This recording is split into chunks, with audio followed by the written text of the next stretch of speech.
రక్షింపబడిన క్రైస్తవులముగా మనము అనేక సమయాల్లో సేవకుల బోధ విన్న తర్వాత ఆయన బాగా చెప్పారు, ఈయన బాగా చెప్పలేదు, లేదా పర్వాలేదు అనే మాటలు సాధారణంగా క్రైస్తవ జీవిత ప్రారంభంలో రావటం పరిపాటి.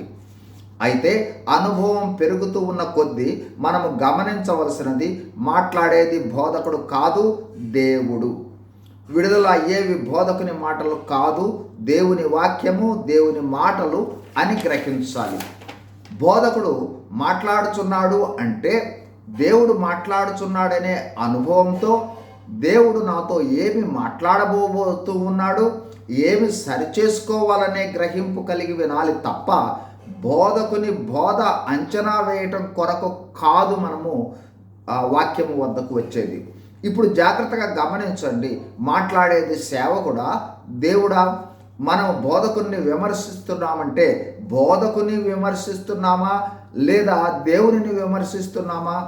అయితే విశ్వాసులమైన మనము గమనించవలసినది, మనకు పరిశుద్ధాత్మతో అవినాభావ సంబంధం కలదు. కావున బోధలో విడుదలయ్యే స్వరము, మాటలు మానవునివా లేక పరిశుద్ధాత్మ దేవునివా అని గ్రహించి విశ్వాసులమైన మనము తగు జాగ్రత్త పడాలి. అదేవిధంగా బోధించు సేవకులు తమను తాము ఖాళీ చేసుకొని దేవుడు తన ప్రజలతో నా ద్వారా మాట్లాడబోతున్నాడని గమనించాలి. అంతేకాదు, వింటూ ఉన్న వారితో పాటు బోధిస్తున్న నాతో కూడా మాట్లాడుతూ ఉన్నాడు అనే గ్రహింపు కలిగి బోధించాలి. మన సొంత ఆలోచనలు, సొంత ఎజెండా, సొంత సిద్ధపాటు, ప్రత్యేకమైన సందేశం మనమే ఇవ్వాలనుకుంటే దేవునికి అవకాశం ఇవ్వటం లేదని గ్రహించాలి.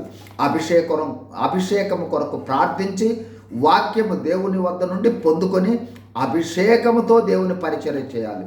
పరిచర్య అయిన తర్వాత బాగా బోధించానా అని అడిగావు అంటే, లేదా ఆ ఆలోచన ఉంటే మాట్లాడింది దేవుడని నీవు గుర్తించకపోవచ్చు, లేదా దేవునికి అవకాశం ఇచ్చి ఉండకపోను వచ్చు. మరి ముఖ్యంగా అభిషేకం కలిగిన విశ్వాసులు వింటూ ఉన్నారని, మన స్వరము దైవ స్వరాన్ని గుర్తుపడతారని గ్రహించి తగు జాగ్రత్తతో మనం బోధించవలసి ఉంటుంది. మన నుండి దేవుని స్వరము, దేవుని మాటలు విడుదల కావాలి తప్ప మానవ స్వరం కాదు, మన మాటలు కాదు. సంక్షిప్తంగా విశ్వాసులు వినేది దేవుని మాటలు, దేవుని స్వరం అని గ్రహించాలి. బోధకులైతే దేవుని కోసం ఖాళీ చేసుకొని దేవుని అభిషేకంతో, దేవుని స్వరంతో దేవుని మాటలు అందిస్తున్నామనే గ్రహింపు కలిగి ఉండాలి. God bless.